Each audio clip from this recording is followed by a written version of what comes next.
Doctor صاحب آپ ہمیں کچھ بتائیے روزہ کی اور جو رمضان کی کوئی تاریخی حیثیت، آپ تاریخ کے ماشاءاللہ مطالعہ کرتے ہیں بہت زیادہ، ٹیچر بھی ہیں، روزہ اور رمضان کی جو تاریخی حیثیت ہے؟ اصل میں تاریخی حیثیت تو خود قرآن کریم نے بھی بیان فرمائی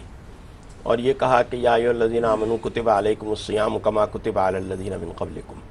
کہ تم پر روزہ اسی طرح فرض کیا گیا جیسے اس سے پہلے بھی روزہ۔ اس کا مطلب ہے کہ روزے کا تصور جو ہے وہ پہلی امتوں میں بھی موجود تھا۔ یہ اور بات ہے کہ کچھ شرعی احکام، کچھ مسائل وہاں اور تھے اور اب ہماری امت کے لیے اور اللہ نے ہمیں سحری دی، سہولتیں دی ہیں اس روزے کے اندر کچھ چیزیں جو ہیں۔ البتہ یہ بات بھی ذہن میں رہے، جیسے علامہ صاحب بھی فرما رہے تھے کہ اسلام میں جو عبادت کا تصور ہے جو ہمیں پچھلی تاریخ سے تھوڑا سا مختلف ایک رنگ دیتا ہے، وہ یہ کہ گزشتہ تاریخ میں جو عبادتیں ہیں، چاہے وہ عبادتیں نماز کی صورت میں ہوں چاہے وہ روزے کی صورت میں ہوں، لیکن اسلام کا جو عبادات کا نظام ہے وہ اسلام کی عبادات کا نظام انسان کو معاشرے سے کاٹتا نہیں ہے۔ رسول اللہ صلی اللہ علیہ وسلم کے اس رمضان المبارک کو اگر ہم دیکھیں تو جہاں آپ کی عبادتوں کا نظام ہمیں نظر آتا ہے، آپ کی رات کی عبادتوں کا نظام، کہ حضرت عائشہ صدیقہ رضی اللہ تعالیٰ عنہ فرماتی ہیں کہ جب عشرہ آخرہ شروع ہوتا تھا تو شد میزرہ، آپ اپنا پٹکا کس لیا کرتے تھے، وَأَيْقَظَ أَهْلَهُ، اپنے گھر والوں کو جگایا کرتے تھے مشقت کے لیے،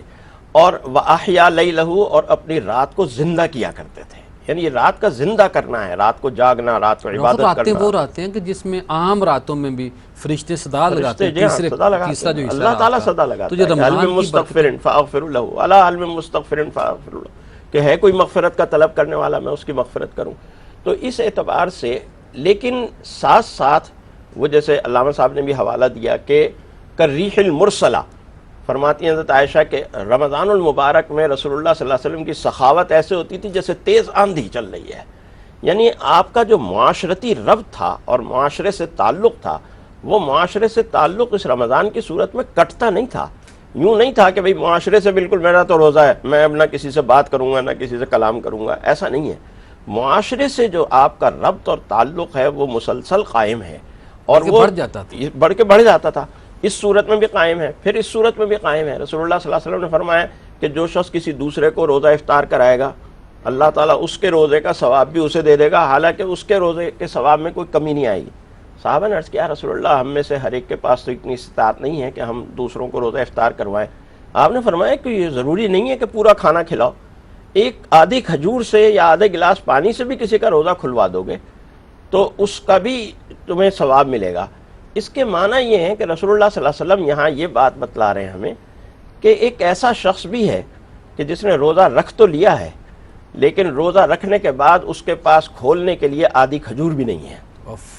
آدھا گلاس پانی بھی اسے میسر نہیں ہے۔ معاشرے میں نکلو اور ماحول میں سے اور معاشرے میں سے ایسے آدمی کو ڈھونڈو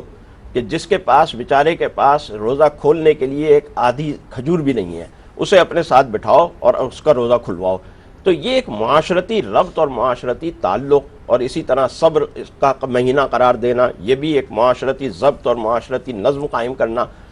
یہ ساری چیزیں ہمیں رسول اللہ صلی اللہ علیہ وسلم کے اس رمضان المبارک کے معمول سے ہمیں نظر آتی ہیں۔ اور پھر آخری بات میں عرض کروں کہ اللہ کی اور اللہ کے رسول کی اطاعت۔ سارا مہینہ جس روزے کے ہم فضائل سنتے ہیں،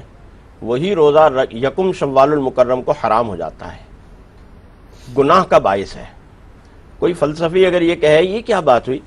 مول صاحب، کل تک جس روزے کی آپ اتنی فضیلتیں بیان کر رہے تھے، آج آپ کہہ رہے ہیں کہ وہ گناہ ہو گیا؟ اس لیے کہ اس دن شیطان روزہ رکھتا ہے، یہ اللہ کی ضیافت کا دن ہے، لہذا اس دن اللہ کی اور اللہ کے رسول کی اطاعت نہ کھانے اور نہ پینے میں نہیں ہے بلکہ کھانے اور پینے میں ہے۔